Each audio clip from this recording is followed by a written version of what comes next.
¿Qué animales usaron los persas para derrotar a los egipcios? El día de hoy tocaremos este tema, no sin antes mencionar de que a lo largo de la historia los hombres han usado diferentes animales para derrotar a sus enemigos en las guerras, desde los más ortodoxos como caballos, mulas, elefantes y perros, a otros más raros como cerdos envueltos en fuego, aves en llamas para incendiar techumbres, aparte de palomas mensajeras, ganado bovino en estampidas, abejas o serpientes lanzados en tarros contra barcos o fortificaciones enemigas.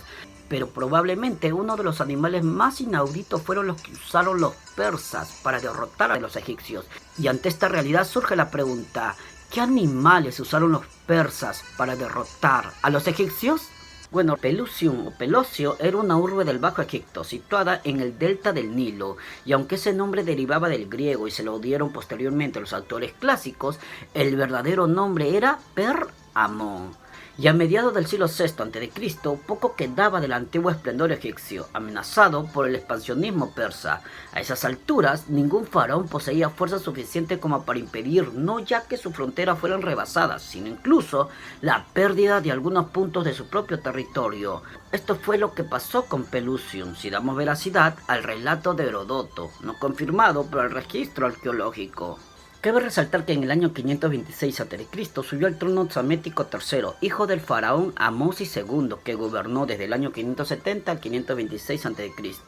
Y el periodo de gobierno de este último había sido próspero y largo, de más de 40 años, lo que demuestra su buen gobierno, aunque había accedido al poder a través de un golpe militar.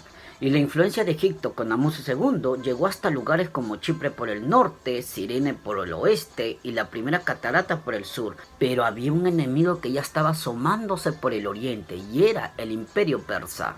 En relación a lo mencionado, Heródoto narra una curiosa causa como desencadenante de todo. Amosis II había enviado un médico egipcio que tenía una gran fama por todo el mundo a la corte del rey persa Cambises II, que gobernó desde el año 530 al 523 a.C. Pero el galeno, probablemente un oftalmólogo según algunos estudiosos, resentido por esa misión forzada, decidió vengarse sembrando la cizaña entre los dos reyes y sugirió a su nuevo amo que pidiera al faraón la mano de su hija, consciente de que la propuesta no gustaría al faraón. Pero Amosis II prefirió enviarla a la hija de su derrocado predecesor haciéndola pasar por suya, pero ella reveló la verdad a Cambises, que se sintió insultado.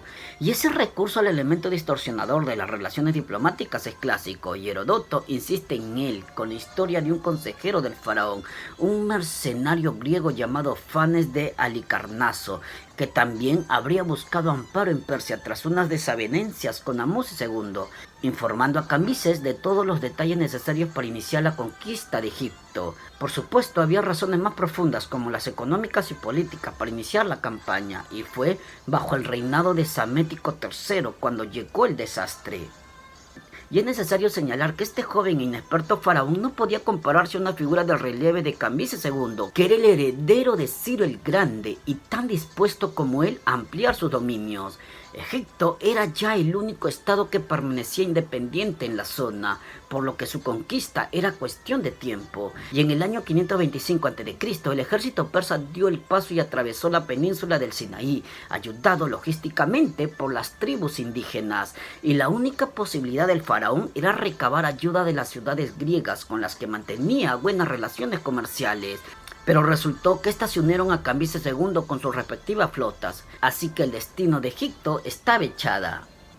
El faraón Psamético III se puso al frente de sus hombres para intentar detener el avance del enemigo, y Pelusium fue el escenario del choque. Y aunque se desconoce el número de efectivos de ambas partes, el historiador griego Ctesias cuenta en su obra Pérsica que tanto egipcios como persas contaron con aliados extranjeros y mercenarios, como por ejemplo jonios, carianos, griegos y beduinos. Ahora bien, la lucha fue sangrienta, pero no hubo color, a razón de que en esa época el imperio aqueménida era la principal potencia del mundo conocido, y militarmente Egipto no era rival. Así, las tropas persas arrasaron las formaciones de los egipcios, que mostraron una tremenda turbación al ver que el adversario lucía en sus escudos la imagen de Bastet, que era la diosa del panteón egipcio, que encarnaba la armonía y la felicidad, y cuya representación iconográfica tenía forma de gata o de mujer con cabeza de felino y llevando un cistro.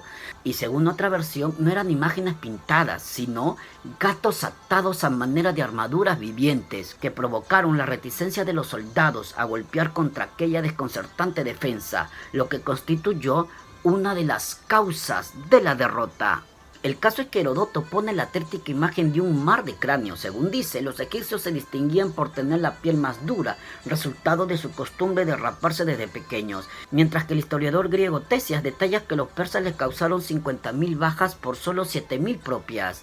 Ahora bien, incapaz de resistir el empuje del enemigo, el faraón Psamético III y los supervivientes tuvieron que dar media vuelta en una dramática retirada, prácticamente un sálvese quien pueda, y ponerse a salvo tras las murallas de Pelusión.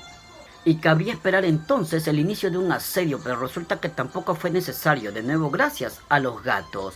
Y lo cuenta Polieno, un general y abogado macedonio del siglo II después de Cristo, que escribió un tratado militar en 8 libros titulados Estratagemas, del que únicamente quedan referencias porque se ha perdido, y que explica que los persas lanzaron sobre las almenas aquellos animales, lanzaron gatos que los egipcios consideraban sagrados, para obtener una especie de fuego de cobertura en sus asaltos. Fundamentalmente eran gatos que en efecto paralizaron las acciones egipcias y les llevaron a abandonar la fortaleza, continuando su desbandada hasta Menfis. En cambio, Heródoto no menciona esa insólita táctica, pero sí otra igualmente desmoralizante. El rey persa Cambises II mandó a profanar la tumba del faraón Amosis II y quemar su momia. A continuación, tras tomar Pelusium, envió un heraldo a Menfis para negociar su rendición, pero los egipcios lo mataron, así que se desató una auténtica venganza en la que murieron 10 egipcios por cada persa, bien en combate, bien en ejecuciones posteriores, sumando unas 2.000 personas de la élite menfita, sacerdotes, nobles, altos funcionarios e incluso uno de los hijos del faraón. Claro que el historiador griego solo recoge la versión de los perdedores. Aunado a eso, Menfis cayó y el faraón Psamético III fue hecho prisionero y sometido a la humillación de ver a su hija obligada a trabajar recogiendo agua del Nilo y a su hijo encadenado y enjaezado como una montura antes de perder la vida. No obstante, según la tradición persa, él fue bien tratado hasta que más tarde, al descubrirse su participación en una rebelión contra el invasor, se suicidó o fue obligado a ello, poniendo fin a su dinastía y abriendo paso a la dinastía 17ª, la Aqueménida, que duraría hasta el año 404 a.C. Finalmente, el historiador griego Heródoto termina mencionando de que el ejército persa fue enviado para apoderarse del oasis de Sigua, donde se ubicaba el famoso oráculo de Amón, el mismo que luego visitaría Alejandro Magno para investirse de mistérica divinidad. Como ese lugar está tierra adentro, en pleno desierto, los soldados del rey persa Cambises II fueron sorprendidos por una tormenta de arena que los hizo perderse para siempre. Y esto probablemente sea una leyenda típica, pero tan fascinante que son muchos los que han intentado encontrar sus restos. Como por ejemplo en el año 2009, una expedición arqueológica italiana halló huesos humanos junto a armas y adornos de bronce, identificados como aqueménidas. En síntesis, podemos decir de que en el año 525 a.C. se libró la batalla de Pelusium entre Egipto, liderados por el faraón Psamético III, y Persia, liderados por el rey Cambises II. Y una característica de esta batalla es que las tropas persas arrasaron las formaciones de los egipcios, que mostraron una tremenda turbación al ver que el adversario lucía en sus escudos la imagen de Bastet. ¿Y quién era Bastet? Pues la diosa del panteón egipcio, que encarnaba la armonía y la felicidad, y cuya representación iconográfica tenía la forma de una gata, es decir, la forma de una mujer con cabeza de felino y llevando un cistro. Y según otra versión, no eran imágenes pintadas, sino gatos atados a manera de armaduras vivientes, que provocaron la reticencia de los soldados egipcios a golpear contra aquella desconcertante defensa, lo que constituyó una de las causas de la derrota de los egipcios. Y cuenta Polieno, un general y abogado macedonio del siglo II después de Cristo, que escribió un tratado militar en 8 libros titulado Estratagemas, y del que únicamente quedan referencias porque se ha perdido, de que los persas lanzaron sobre las almenas aquellos animales que los egipcios consideraban sagrados, para obtener una especie de fuego de cobertura en sus asaltos, y que fundamentalmente eran gatos que en efecto paralizaron las acciones egipcias y los llevaron a abandonar la fortaleza de Pelusión.